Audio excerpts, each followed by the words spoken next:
अरे झाड़ू तो ढंग से लगा ले। वो देख वहां पे कितनी मिट्टी है। तेरे को तो झाड़ू लगाना भी नहीं आता। ठीक है मम्मी जी, मैं ठीक से झाड़ू लगा लूंगी। झाड़ू लगा के ना मेरे लिए कम मीठे वाली चाय बना के ले आई हो। और हाँ, चाय जब बनाएगी ना तो हाथ मुंह अच्छे से धो लियो। ये ना बिना हाथ धोए मेरे लिए चाय बना के ले आए। ठीक है मम्मी जी, मैं हाथ मुंह धोकर ही चाय बनाऊंगी आपके लिए।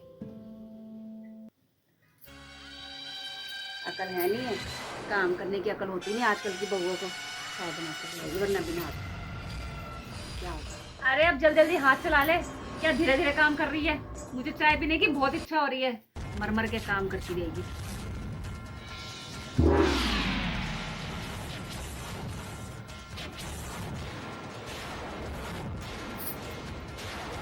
ये लो मम्मी जी चाय।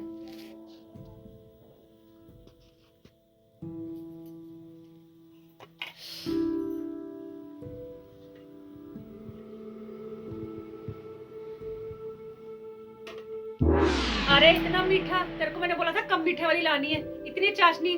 तू तो मुझे शुगर करके तेरे मारने की प्लानिंग होएगी ताकि जल्दी निपटे ये बुढ़िया। मम्मी जी मैंने तो कम ही मीठा डाला था। मैं अगली बार और भी कम मीठा डाल दूंगी।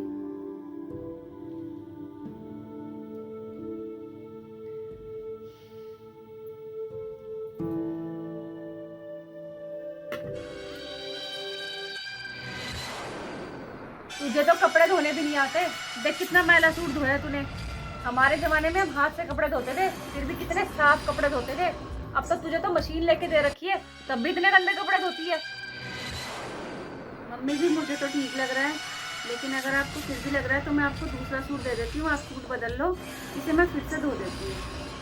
बहू तो शुक्र कर कि तू मेरी बहू है। अरे अगर तू मेरी सहेली बिमला की बहू होती ना, तब तुझे पता चला वो कैसे अपनी बहू को सीधा करके रखती है। उसके हर काम में इतनी दखल अंदाजी करती है। अरे मैं तो तुझे कुछ कहती भी नहीं हूँ किसी काम के लिए।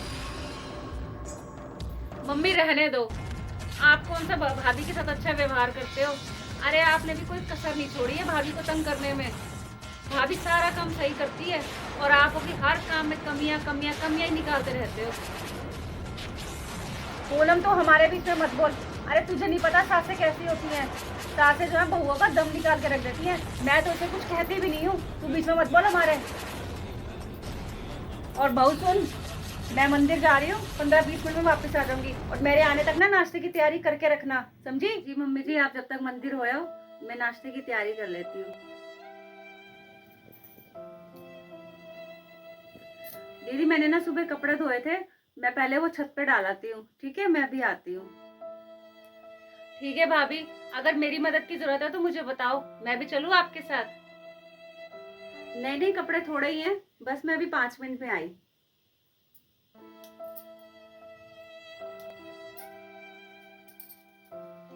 आज अभी धूप भी नहीं निकली और कपड़े कई दिनों से सूख भी नहीं रहे हैं। चलो मम्मी जी आने वाली है, मैं नाश्ते की तैयारी करती हूँ। भाभी नाश्ता बाद में बनाना, पहले यहाँ पे मेरे पास बैठो, मुझे आपसे ना कुछ बात करनी है। बोलो दीदी, मुझसे क्या बात करनी है? भाभी मम्मी आपके साथ कितना गलत व्यवहार करती है। मैं देखती हूँ आपकी कोई गलती भी नहीं होती, फिर भी मम्मी आपको गुस्सा ही गुस्सा करती रहती है। आप उनको जवाब क्यों नहीं देते? दरवाजा भी खुला छोड़ रखा है, बिल्कुल भी अकल नहीं है। ये क्या बातें लगी हुई हैं?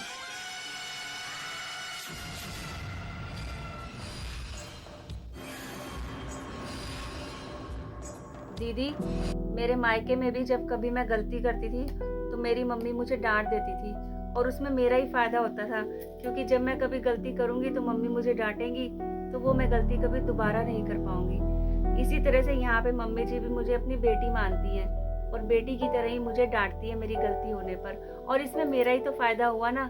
अगर वो मुझे कभी डांटेंगी नहीं तो मुझे मेरी गलती पता ही नहीं चलेगी, और अगर मैंने कभी उन्हें जवाब दे दिया तो फिर वो कभी भी मुझे मेरी गलती बताएंगी ही नहीं। लेकिन भाभी मैं देखती हूँ वो आपको कई बार बिना गलती के भी डांटती हैं। दीदी वो भी मुझे पता है, लेकिन उनका स्वभाव ही ऐसा है जो मैं बदल नहीं सकती। अब मैं उनको जवाब दूंगी तो रोज घर में कलेश होगा। मैं कोशिश करूंगी अपने व्यवहार से उनका दिल जीतने की, उनका स्वभाव बदलने की, हम एक ही परिवार का हिस्सा है। अगर हमारी वजह से रिश्तों में दरार आ गई तो वो नहीं चाहती, क्योंकि हम सब की वजह से ही परिवार में खुशहाली बनी रहेगी। बहू, मुझे माफ़ कर दे बेटा। मैंने तेरे साथ बहुत गलत व्यवहार किया है। इतना गलत व्यवहार करने के बाद भी तू मुझे माँ मानती रही। मैं ही गलत थी जो तुझे कभी अपनी बेटी नहीं मान पाई, हमेशा बहू ही समझा। आज से मेरी एक नहीं, 2 बेटियां हैं, 2।